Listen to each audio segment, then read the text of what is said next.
नमस्कार, बात तो चुभेगी देख रहे हैं आप। मैं हूं आपके साथ पूजा। आज लेकर आई हूं बिहार की राजनीति से जुड़ी एक ऐसी बात जो मोदी विरोधियों के दिल पर बड़ा चुभेगी, तेजस्वी यादव की होश उड़ाएगी, विपक्षी खेमे में बेचैनी मचाएगी।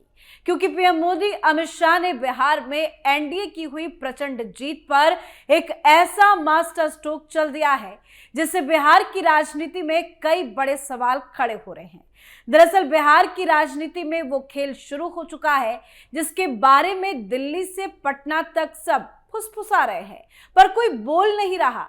लेकिन आज मैं आपके सामने पूरा सच, पूरा विश्लेषण और पूरा राजनीतिक गणित रखूंगी। एक एक पॉइंट खोलकर बताऊंगी कि कैसे सम्राट चौधरी बिहार के वास्तविक सीएम बन चुके हैं और नीतीश कुमार अब से प्रतीकात्मक मुखिया बनकर रह गए हैं। और इसका मतलब यह है कि बिहार में सरकार गठन की जो तस्वीर है उससे एक संदेश साफ है कि नीतीश कुमार बस कुछ ही दिनों के सीएम है और सम्राट चौधरी का बिहार का मुख्यमंत्री बनना तय है। तो चलिए शो शुरू करती हूं और बताती हूं कि बिहार में आखिर क्या खेल चल रहा है। बिहार की राजनीति का सबसे बड़ा पावर शिफ्ट हो गया है। 20 साल में पहली बार नीतीश कुमार ने गृह विभाग अपने पास से छोड़ दिया और ये विभाग गया डिप्टी सीएम सम्राट चौधरी के पास। और ये निर्णय सिर्फ विभागीय बंटवारा नहीं, ये राजनीतिक सत्ता हस्तांतरण है। अब समझिए, किसी भी राज्य में पुलिस, खुफिया विभाग, वीआईपी, सुरक्षा, अपराध नियंत्रण, जेल, आईपीएस पोस्टिंग, बड़े अपराधों की मॉनिटरिंग, सब कुछ होम मिनिस्ट्री के अंडर आता है। यानी राज्य की सत्ता का हृदय जो इसे चलाता है वो ही असली शक्ति केंद्र होता है। अब समझिए, 20 साल से नीतीश इसे नहीं छोड़ते थे पर अब छोड़ दिया। और सबसे बड़ा सवाल कि आखिर क्यों छोड़ा। नीतीश कुमार राजनीति के सबसे अनुभवी खिलाड़ी हैं। वो जानते हैं कि गृह विभाग छोड़ना मतलब सत्ता की चाबी सौंपना। फिर उन्होंने चाबी क्यों दी, ये सवाल बड़ा है। तो नीतीश के इस फैसले को समझते हैं कि आखिर नीतीश कुमार ने बीजेपी के सामने क्यों सरेंडर कर दिया है, क्यों बीजेपी के सामने नीतीश कमजोर पड़े हैं। नीतीश कुमार पिछले कुछ सालों से अपनी सेहत को लेकर लगातार चर्चा में रहे हैं। लंबे मीटिंग्स नहीं कर पाना, बार बार थकान, लंबे समय तक खड़े नहीं रह पाना, ये सब संकेत है कि राजनीति की तेज रफ्तार अब उनके बस की बात नहीं। मुख्यमंत्री का पद 18 से 20 घंटे की सक्रियता मांगता है, लेकिन नीतीश अब 4 से 5 घंटे से ज्यादा निरंतर एक्टिव नहीं दिखते। बार बार प्रेस ब्रीफिंग से बचना, छोटे कार्यक्रमों में भी चुप रहना और थकान स्पष्ट दिखना, यह दिखाता है कि स्वास्थ्य अब उनकी राजनीति के रास्ते में बड़ी दीवार बन चुका है।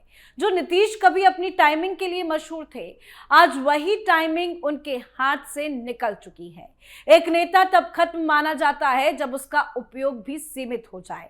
इसमें कोई दो राय नहीं कि नीतीश ने इस चुनाव में जी तोड़ मेहनत की, पर यह जीवन है, एक वक्त पर थकता जरूर है। उम्र 74 प्लस है और ये एक सबसे बड़ा फैक्टर है। बिहार में इस बार तस्वीर जबरदस्त बदली, जिससे जेडीयू कमजोर पड़ी, बीजेपी प्रचंड जीती। जेडीयू के पास आज इतनी कम सीटें हैं कि वो स्वयं सरकार चलाने की स्थिति में है ही नहीं। दूसरी तरफ बीजेपी के पास जेडीयू से लगभग दोगुनी राजनीतिक शक्ति बन चुकी है। बीजेपी मुख्य पार्टी बनी, जेडीयू बस एक सहयोगी।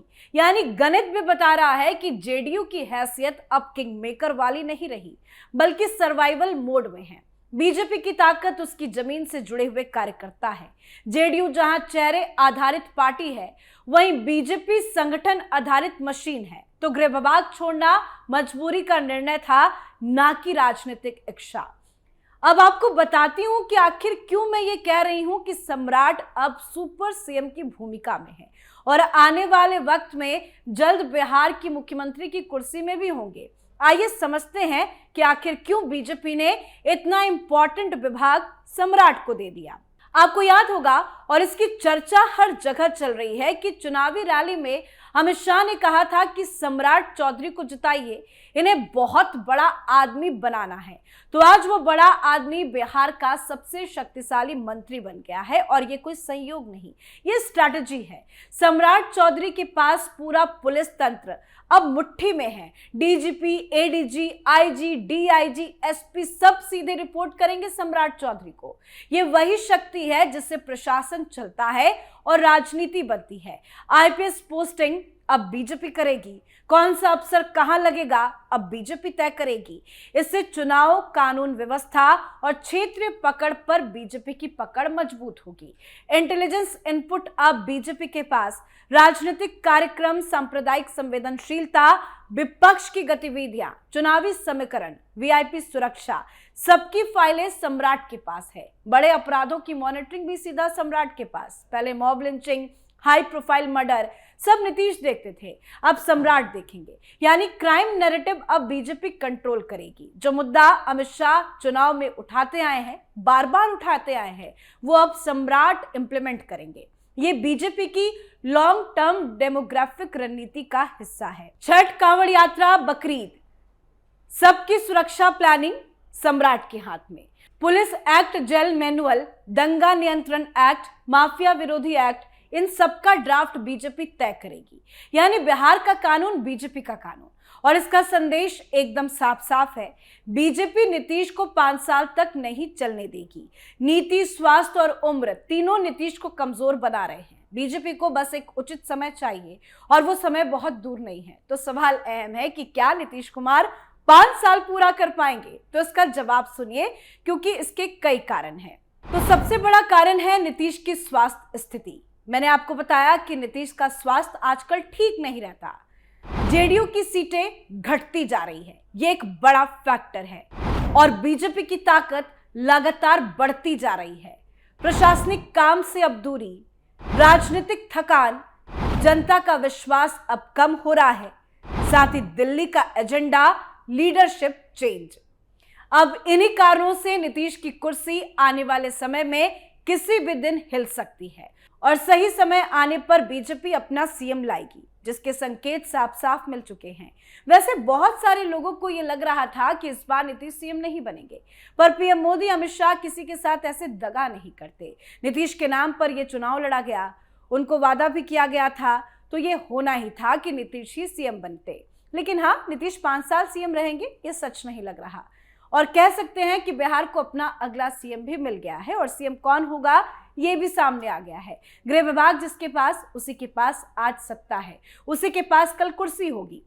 गृह विभाग का बीजेपी को मिलना बिहार की राजनीति में सत्ता हस्तांतरण का पहला चरण है। ये एक साफ संकेत नहीं, ये घोषणा है। घोषणा कि अब बिहार की बागडोर नीतीश के हाथ में नहीं, सीधे सीधे बीजेपी और सम्राट चौधरी के हाथ में है। आने वाला बिहार नीतीश का नहीं, सम्राट का बिहार होगा। एक चीज और, ये फैसला सम्राट के लिए चुनौती भरा भी है, क्योंकि अपराध की स्थिति में लोग गृह मंत्री पर सवाल उठाते हैं। विपक्षी आरजेडी हमेशा से ही राज्य में अपराध के आंकड़ों को लेकर सीएम नीतीश पर निशाना साधती रही है, जिनके पास पहले गृह विभाग भी था। लेकिन अब विपक्ष के निशाने पर नीतीश की जगह सम्राट चौधरी होंगे। अब घुसपैठ पर सख्ती होगी, अब कानून व्यवस्था पर बीजेपी का फॉर्मूला चलेगा, अब अपराध पर जीरो टॉलरेंस मॉड्यूल लागू होगा। 20 साल तक जिस सिस्टम को जेडीयू कंट्रोल करता था, आज उसी सिस्टम को बीजेपी चला रही है। बिहार की कानून व्यवस्था में जो ढील, जो कमजोरी, जो कमी थी, अब उसकी गुंजाइश खत्म और उम्मीद है कि सम्राट चौधरी इसे अच्छे से पूरा करेंगे। वैसे उन्होंने विभाग संभालते हुए ही एक्शन ले लिया है। बिहार में नई सरकार के गठन के साथ ही पुलिस प्रशासन ने अपना रुख सख्त कर लिया। गृह विभाग उप मुख्यमंत्री सम्राट चौधरी को सौंपे जाने के बाद पुलिस का पहला बड़ा एक्शन बेगूसराय में दिखा, जहां एसटीएफ और जिला पुलिस के संयुक्त ऑपरेशन में कुख्यात अपराधी शिवदत्त राय मुठभेड़ में घायल हो गया। शुक्रवार रात ही साहेबपुर कमाल थाना क्षेत्र के मलहीपुर शालिग्राम दियारा में हुई इस कार्रवाई को नई सरकार की कानून व्यवस्था पर पहली बड़ी कसौटी माना जा रहा है। दरअसल संगठित अपराध की नई परिभाषा और पुलिस को दिए गए सख्त निर्देशों के बाद ये पहला बड़ा एक्शन है, जिसे लोग योगी मॉडल से जोड़कर भी देख रहे हैं। इस एक्शन की जमकर तारीफ भी हो रही है। वैसे ये तो तय मानिए कि सम्राट चौधरी का एक्शन अब बिहार में साफ साफ दिखेगा। वो बड़े एक्शन में नजर आएंगे, वो अपनी जिम्मेदारी जरूर पूरी करेंगे। उनके पास मौका भी है अपना काम दिखाने का और बीजेपी काम का रिवॉर्ड भी देती है। तो बिहार की तस्वीर अब साफ है, नीतीश की जल्द विदाई और सम्राट के हाथों में बिहार की कमान। और ये बात तेजस्वी यादव, राहुल गांधी को बड़ा चुभने वाली है। तो आप भी अपनी राय कमेंट करके जरूर लिखिएगा। देखते रहिए कैपिटल टीवी। नमस्कार।